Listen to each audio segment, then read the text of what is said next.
The great ship descended through Earth's atmosphere like a falling star. It was beautiful in a way that made human engineers feel small.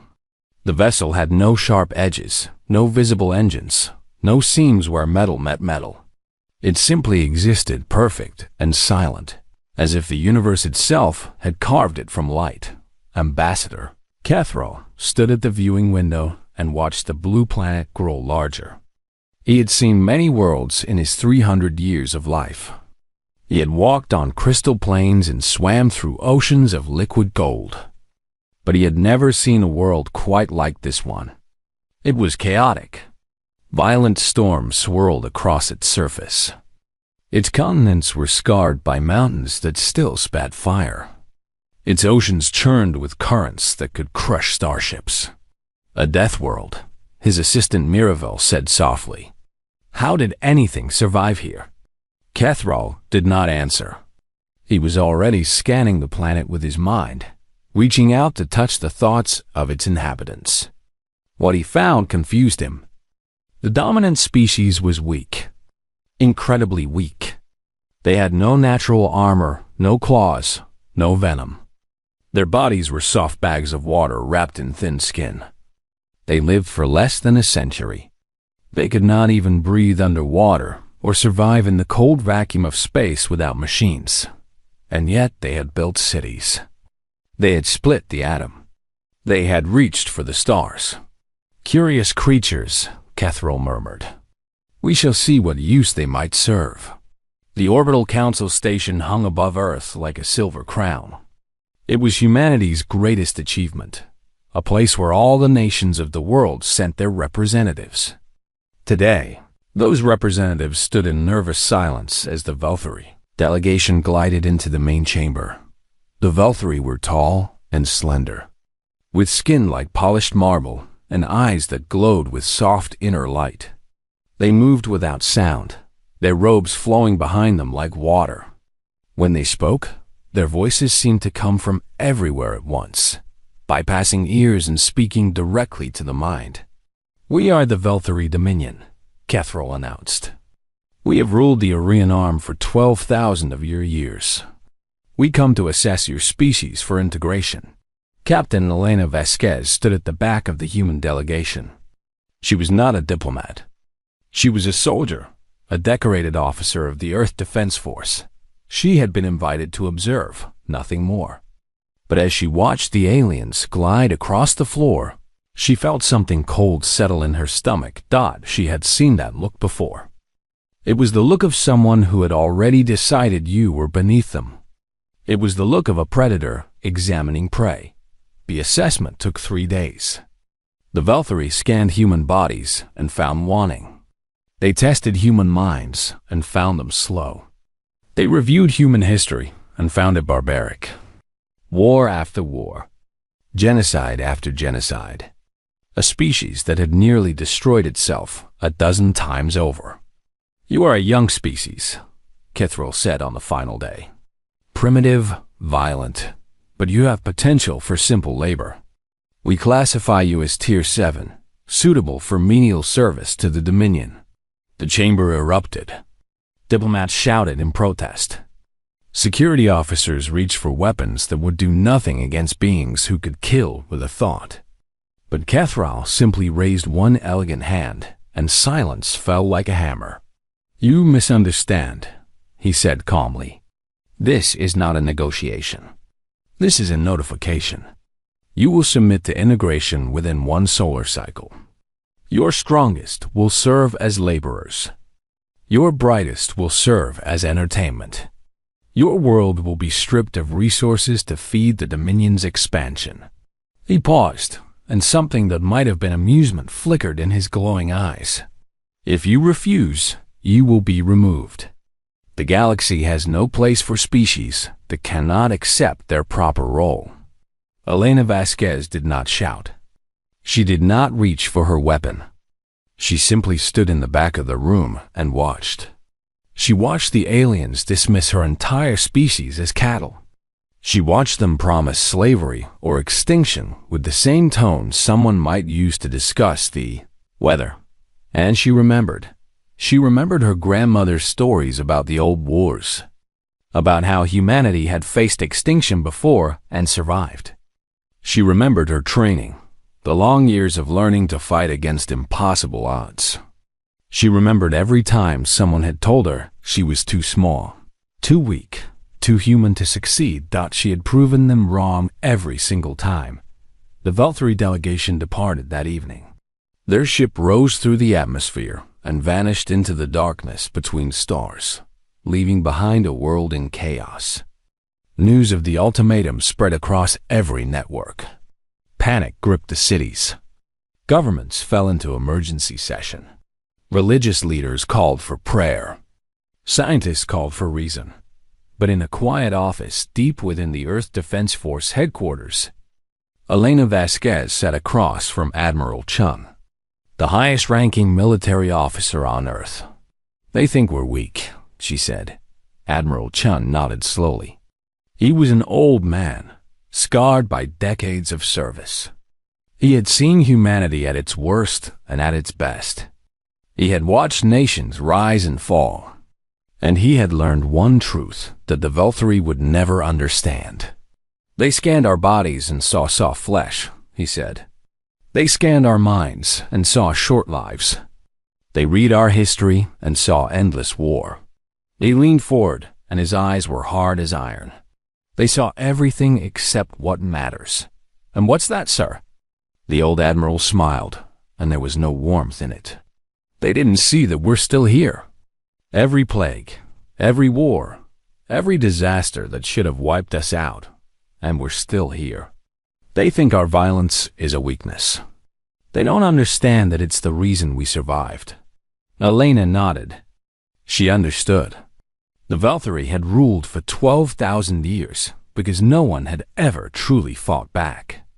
They had conquered through fear and overwhelming power. They had never faced a species that would rather die than kneel. They have never faced humanity. "What do we do, sir?" she asked. Admiral Chun stood and walked to the window. Outside, the sun was setting over a world that might have only 1 year left to exist. But when he spoke, his voice was steady. "We do what we've always done, Captain. We survive. We adapt. We fight." He turned to face her. "And we make them regret ever finding us." Somewhere in the cold depths of space, Kethril meditated in his chambers. He had already forgotten the little blue world and its primitive inhabitants. They would submit or they would die. It made no difference to him. He had no way of knowing that he had just made the worst mistake in the history of his species. He had given humanity time to prepare, and humanity was very good at preparing for war. 6 months passed like a held breath. On the surface, Earth appeared to submit. Diplomats sent messages of compliance to the Dominion. Factories began producing goods marked for export. Political leaders gave speeches about peaceful integration and the benefits of joining a galactic community. It was all a lie. Deep beneath the mountains of every continent, humanity was building something else entirely. Weapons, ships, armor, everything the Valkyrie had dismissed as primitive. Humans were now perfecting with desperate speed. Dr. Yusuf Okonkwo had not slept in 4 days. The xenobiologist stood in a secret laboratory buried 3 kilometers beneath the Sahara Desert, surrounded by pieces of alien technology. His team had captured a Valkyrie probe 6 weeks ago. They had been taking it apart ever since. "It's beautiful," his assistant said, holding up a crystal that seemed to contain liquid starlight. "The engineering is centuries ahead of us." "Beautiful and arrogant," Yusuf replied. He pointed to a section of the probe's hull. "Look here. No armor. No redundant systems. No emergency backups. They built this thing assuming nothing would ever attack it." He picked up a simple steel hammer and brought it down on the crystal. It shattered into 1,000 pieces. "They've never had to fight," Yusuf said softly. "Not really. Their wars are ceremonies. Their conquests are surrenders. They've forgotten what it means to face an enemy who would rather die than lose. He turned to his team with fire in his eyes. Find their weaknesses. Find every single one. Because we're going to use them all. Across the world, similar scenes played out in secret bunkers and hidden facilities. Engineers studied Velthury shield technology and designed weapons to break it. Tacticians analyzed 12,000 years of Dominion history and found patterns, habits, and assumptions that could be exploited. Psychologists examined the alien mind and discovered something remarkable. The Velthury were afraid of pain. They had eliminated most diseases, most dangers, most discomforts from their lives. They had evolved beyond the need to struggle. And in doing so, they had lost something essential. They had lost the ability to endure. Captain Elena Vasquez had been promoted 3 times in 6 months. She was now Fleet Admiral Vasquez, commander of humanity's hidden armada. The title meant nothing to her. What mattered was the fleet itself. 200 ships waited in the shadow of Jupiter, hidden from Dominion sensors by the gas giant's massive radiation belts. They were not elegant. They were not beautiful. They were ugly, brutal machines built for one purpose. Only War. Elena walked the corridors of her flagship, the U.S. Defiance. The name had been her choice. The ship was a monster of steel and fire, bristling with weapons that the Velthury would consider barbaric. Nuclear missiles, kinetic cannons, railguns that could punch through a moon, and something special, something the scientists called the surprise. She stopped at a viewport and stared out at the stars. Somewhere out there, the Dominion was waiting. They expected messengers of surrender. They expected slaves. They had no idea what was coming. "Admiral," a voice said behind her. She turned to find Colonel Marcus Webb, her second in command. He was a large man with a scarred face and calm eyes. He had fought in 3 wars on Earth before the aliens arrived. He was exactly the kind of person the Velthury would dismiss as primitive. "Report," she said. "The fleet is ready. Morale is high. The troops are eager." He paused. "Permission to speak freely, Admiral?" "Granted." The Velthury scanned us. They saw our weaknesses, but they missed something important. He smiled, and there was something wolfish in it. They missed that we've been killing each other for 200,000 years. We're really, really good at it. Elena nodded. It was the terrible truth at the heart of humanity. They were a violent species. They had murdered and conquered and destroyed their way across their own world. They had built weapons that could end all life on Earth, and then built bigger ones just in case. The Velthury saw this as proof of primitiveness. They didn't understand that it was also proof of something else. Humans knew how to fight. It was written in their blood, carved into their bones, burned into their souls. Every generation had faced war. Every generation had survived. And now, for the first time in their history, all of humanity was united against a common enemy. "Send the message," Elena said. "Are you sure, Admiral? Once we do this, there's no going back." She thought about her grandmother, who had survived 3 wars. She thought about her father, who had died defending a city that no longer existed. She thought about every human who had ever lived and died on that beautiful, violent, impossible world called Earth. Send it. The message was simple. 1 word, broadcast in every language the Dominion understood. It reached Cathro as he meditated in his chambers on NovaPrime. And for the first time in his 300 years of life, he felt something he did not recognize. It was fear. The word was no. 3 days later, a Velthury scout ship entered the Sol system to investigate the silence from Earth. It was a small vessel, crewed by 12 of the Dominion's finest officers. They were not worried. They had subdued 1,000 primitive species. This would be no different. The scout ship never reported back.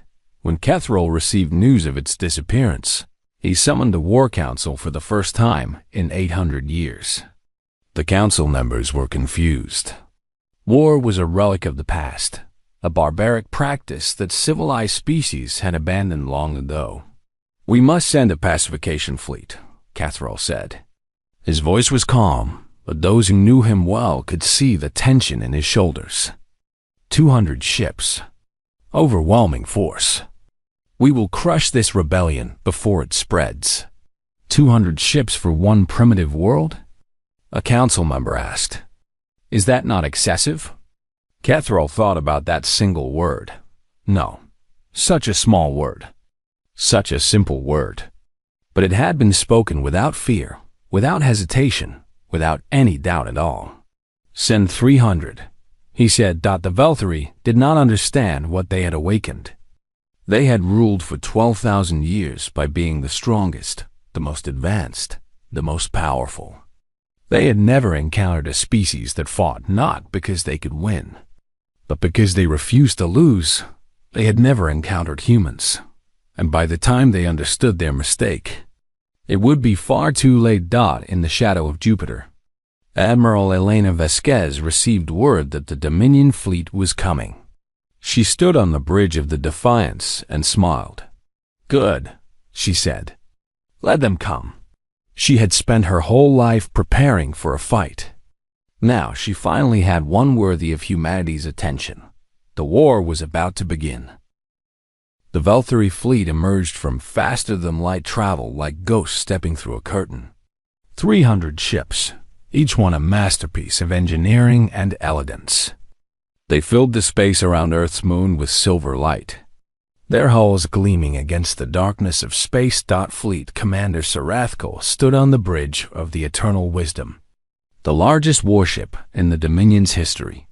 He had commanded 17 pacification missions. All 17 had ended the same way. The primitive species saw the overwhelming force, recognized the futility of resistance, and surrendered. This would be no different. Open communications, he ordered. Broadcast on all frequencies. The message went out across the solar system. It was formal, elegant, and absolutely certain of victory. People of Earth, you have defied the Dominion. You have destroyed one of our vessels.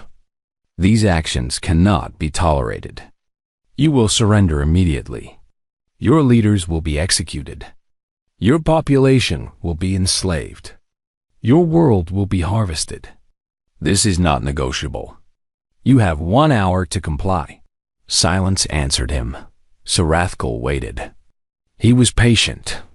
He had lived for 400 years. He could wait 1 hour for these primitives to accept their fate. 45 minutes passed. Then 50.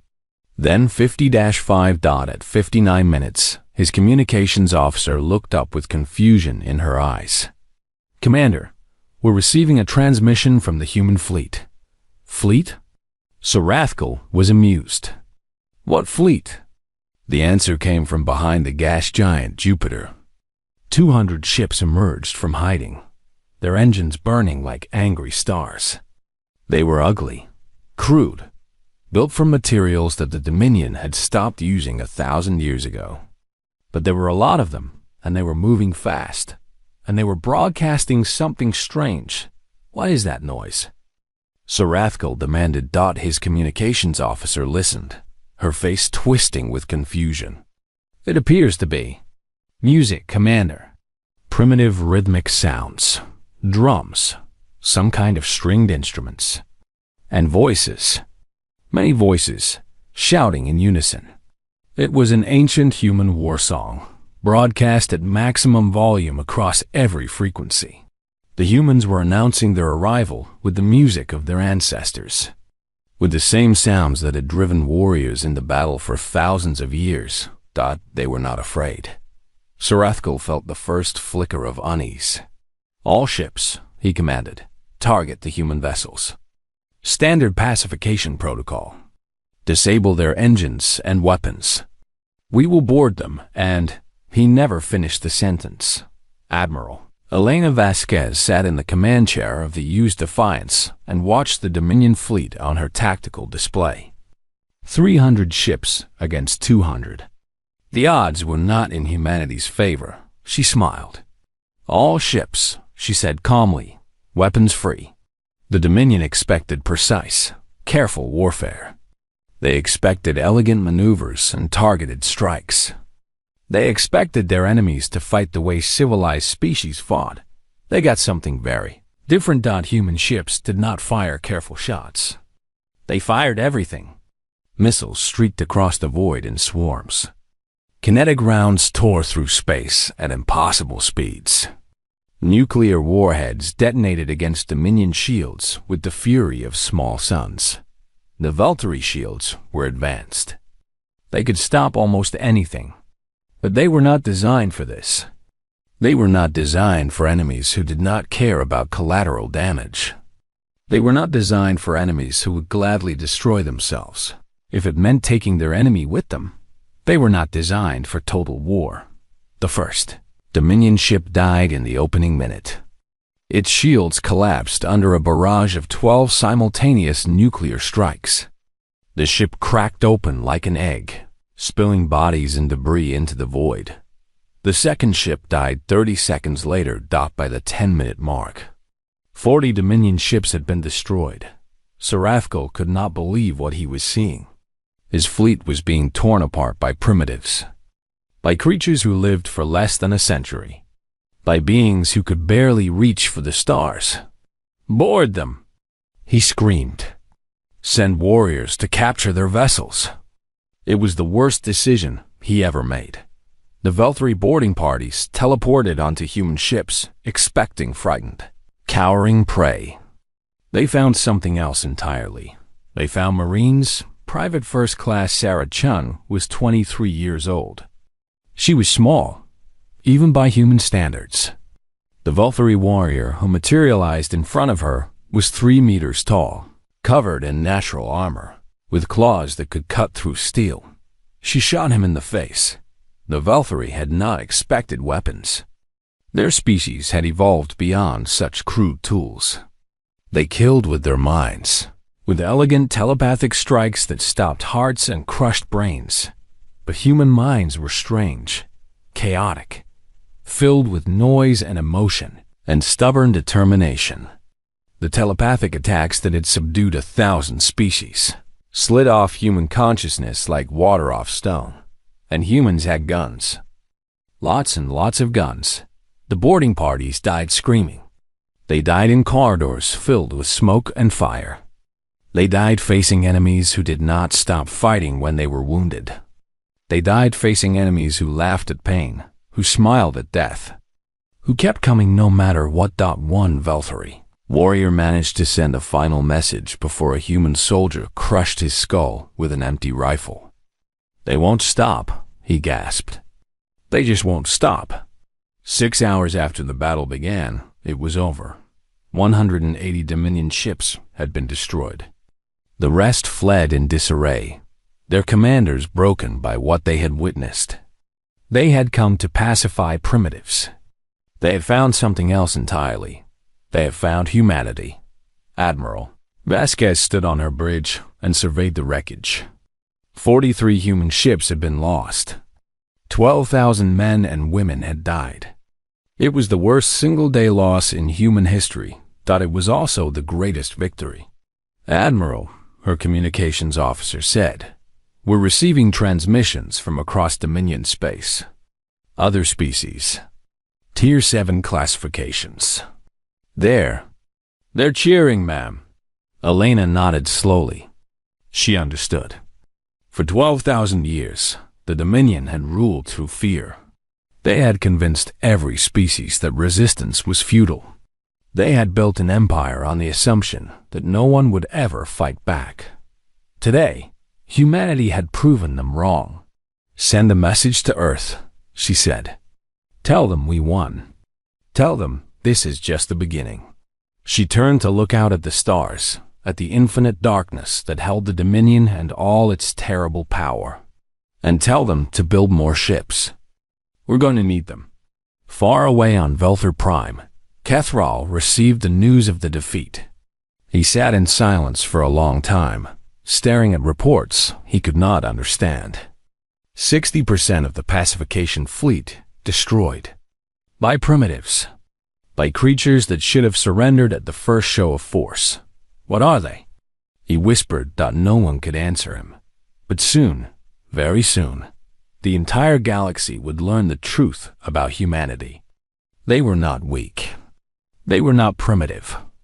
They were something far more dangerous. They were survivors, and they were coming. 18 months of war changed everything.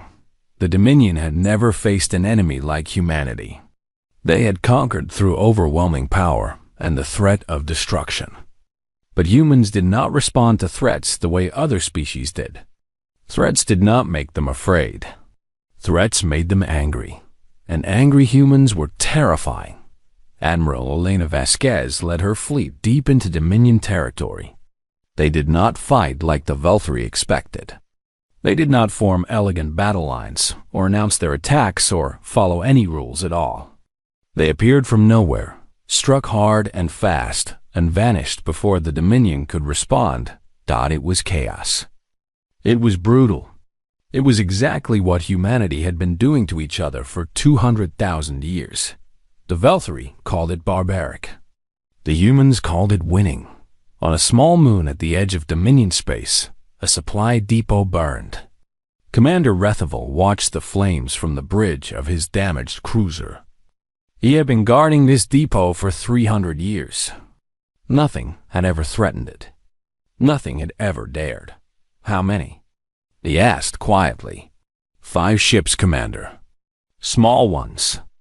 They came out of the asteroid field without warning. 5 ships. 5 primitive, ugly ships had destroyed a depot that held supplies for an entire sector. And they had done it in less than an hour. Where did they go? We don't know, Commander. They just vanished. Rethavel closed his eyes. He had studied human tactics since the war began. He had read about their history, their wars, their endless conflicts. He had learned words that his species had no translation. Afar, guerrilla, ambush, terror. A particularly human concept that he could not understand it. All spite humans would destroy something. Valuable not for strategic advantage, but simply because it belonged to their enemy. They would suffer terrible losses just to cause their enemy pain. They would keep fighting long after any logical species would surrender, driven by nothing but pure, stubborn refusal to accept defeat. It made no sense. It was wasteful and foolish and utterly irrational. It was also working. On NovaPrime, Kethral had become obsessed with understanding humanity. He spent his days studying their history, their culture, their psychology. The more he learned, the more afraid he became. They had survived 5 mass extinction events on their death world. Asteroids, ice ages, supervolcanoes, plagues. Each time, they should have died. Each time, they found a way to continue. They had split the atom and immediately turned it into a weapon. Not because they needed to, but because they could. Because somewhere in their violent minds, they had looked at the fundamental building blocks of the universe and thought, how can we use this to kill our enemies? They did not sleep properly. The Valkyrie needed 20 hours of rest to function.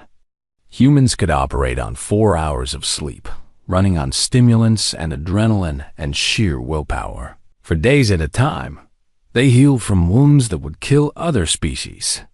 Kethral had seen reports of human soldiers continuing to fight after losing limbs, after being stabbed and shot and burned. Their bodies were fragile, yes, but their minds simply refused to acknowledge it, and their minds were strange. So strange, filled with chaos and emotion and something the Valkyrie had bred out of themselves. Long ago. Humans hoped even when hope was irrational. They believed they could win even when all evidence said otherwise. They fought not because victory was certain, but because defeat was unacceptable. "We cannot win this war," Kethril said to the High Council. "Not the way we have been fighting it. What do you suggest?" The eldest council member asked. Kethril thought about everything he had learned. He thought about the human word, spite, and the human concept of total war. He thought about a species that had spent its entire existence fighting for survival on a world that wanted them dead. "I suggest we sue for peace." He saw. The council erupted in outrage. Peace with primitives? It was unthinkable. It was humiliating. It would destroy the Dominion's reputation across the galaxy. But even as they argued, reports were coming in from every corner of their empire. Other Tier 7 species were rebelling, inspired by humanity's defiance. Dominion ships were being destroyed faster than they could be built. Worlds that had been quiet for millennia were now rising up against their masters. The humans had not just started a war. They had started a revolution. Private James Riley was a cook. He had joined the Earth Defense Force because he wanted to see the stars, not because he wanted to fight aliens. But when the Velthari captured his ship, he became something else entirely. They tortured him for information. They used their telepathic powers to tear through his mind, searching for fleet positions, for codes, for anything useful. They expected him to break quickly. All primitives broke quickly. James laughed in their faces. "You think this is pain?" He gasped through broken teeth. "My grandmother hit harder than this. And she was 83. The Velthari increased the torture. They showed him images of Earth burning, of his family dying, of everything he loved being destroyed. They promised him relief if he would just cooperate. "You know what?" James said. "I've changed my mind. I'm going to tell you something." His captors leaned in eagerly. "Go to hell." 3 days later, James Riley escaped. He killed 11 guards using nothing but a broken chair leg and his bare hands. He stole a Velthari shuttle and flew it back to human lines, where he was immediately promoted and given a medal. When reporters asked him how he survived, he shrugged. "They kept asking me to give up. I kept telling them no. Eventually, they got tired of asking." The story spread across the galaxy. It became legend. The Velthari, the most powerful species in the Orion Arm, had been defeated by a cook with a chair leg and an attitude problem. And finally, after 18 months of blood and fire and terrible losses on both sides, the human armada arrived at Velthar Prime. Admiral Vasquez stood on the bridge of the Defiance and looked at the enemy homeworld. It was beautiful. Crystal spires and floating cities and technology that made human achievements look like children's toys. "Admiral," her tactical officer said, "we have them. We could end this right now. Destroy their homeworld. Win the war with a single strike." Elena shook her head. "That's not why we came." "Then why?" She thought about everything humanity had suffered. The arrogance of the Velthari, the dismissal, the promise of slavery and extinction. She thought about the 12,000 soldiers who had died in the first battle. She thought about James Riley and his chair leg. "We came to deliver a message," she said. "One they'll never forget." She opened a channel to the planet below. "This is Admiral Elena Vasquez of the Earth Defense Force. We are not here to destroy you. We are here to talk. But this time, you will listen." The war was about to end, but the galaxy would never be the same again. Admiral Elena Vasquez descended to Velthar Prime in a small shuttle with only 12 soldiers at her side. It was a calculated risk. The Velthari could easily kill her. They could destroy her shuttle before it even landed. They could end the war with a single telepathic strike, but Elena knew something the Velthari did not. Understand. She was not afraid of death.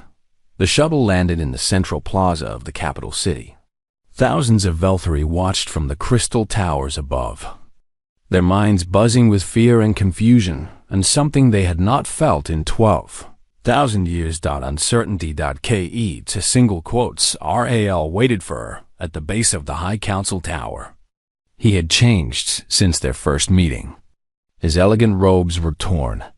His glowing eyes were dimmed with exhaustion.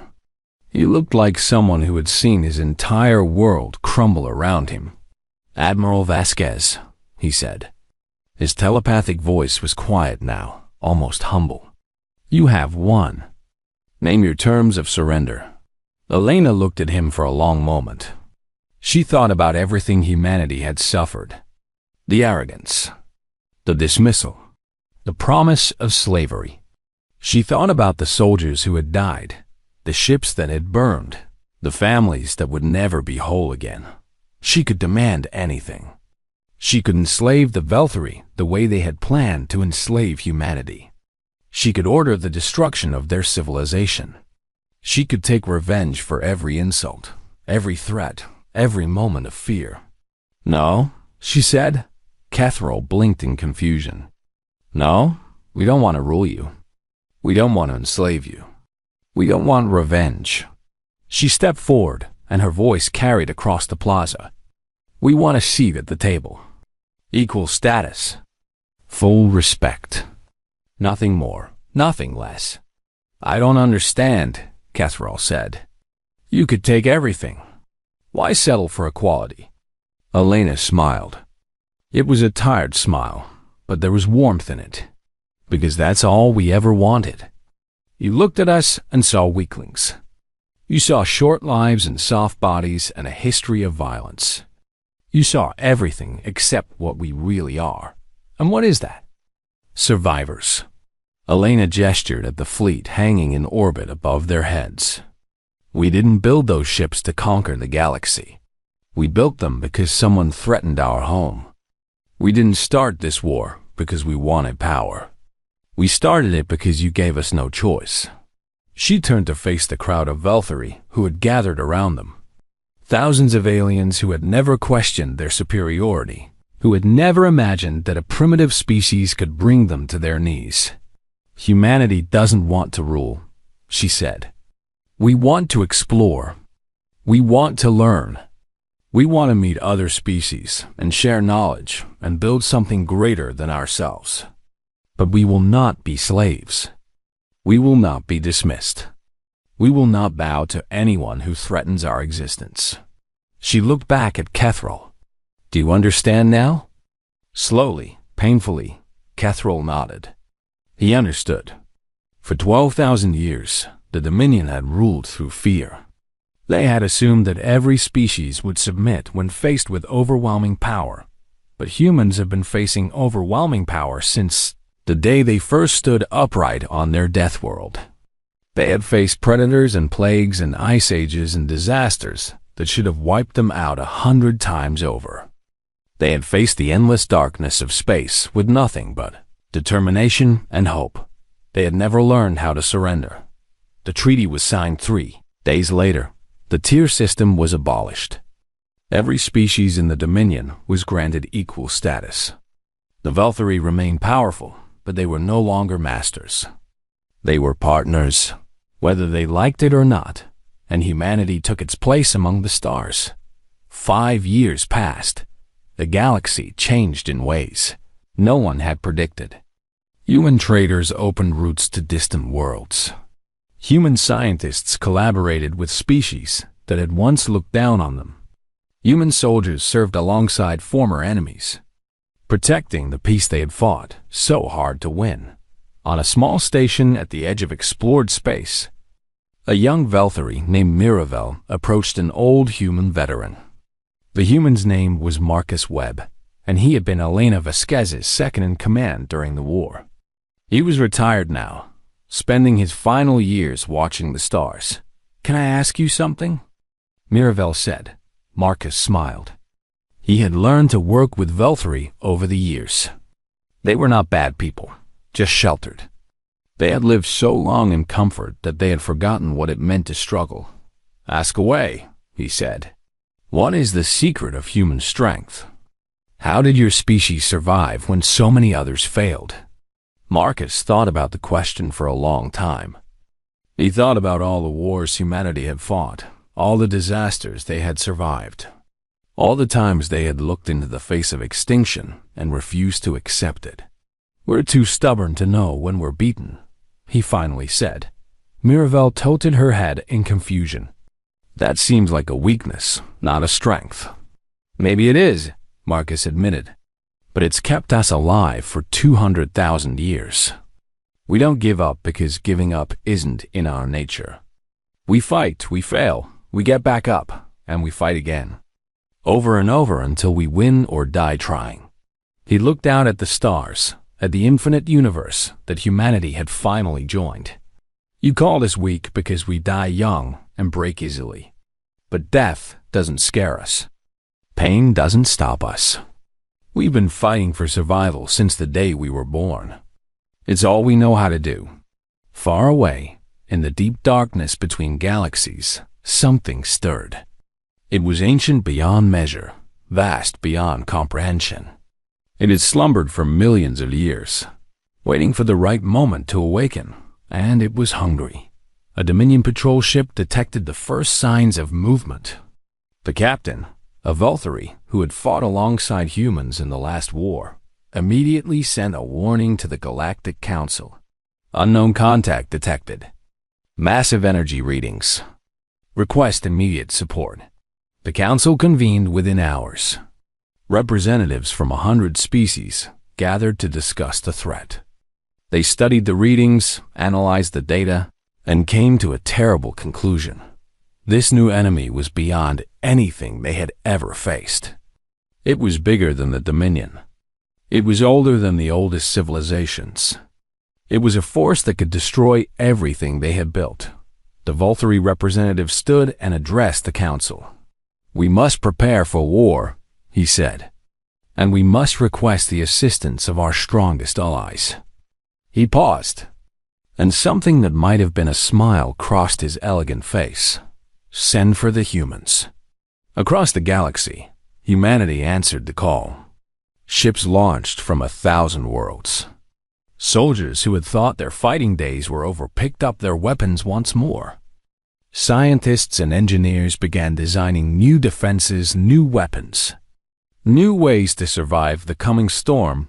Admiral Elena Vasquez, now white-haired and wrinkled, but still sharp as a blade, watched the mobilization from Earth. She had hoped for peace in her final years. She had hoped humanity could put down their weapons and simply live, but the universe had other plans. It always did. "Well," she said to Marcus, who had traveled back to Earth to stand beside her one last time. "Here we go again." Marcus laughed. It was an old man's laugh, but there was still fire in it. "Did you really think it would be any different?" Elena shook her head. No. She had never believed in easy endings. Humanity was not built for peace. They were built for struggle, for conflict, for the endless fight against an uncaring universe. They were survivors, and they always would be. The stars burned cold and bright above a galaxy that had finally learned the one truth about the strange, fragile, stubborn species from the little blue world called Earth. Extraterrestrials had thought. Humans were weak. They were wrong about that. And anyone who made the same mistake would learn the same lesson, the hard way.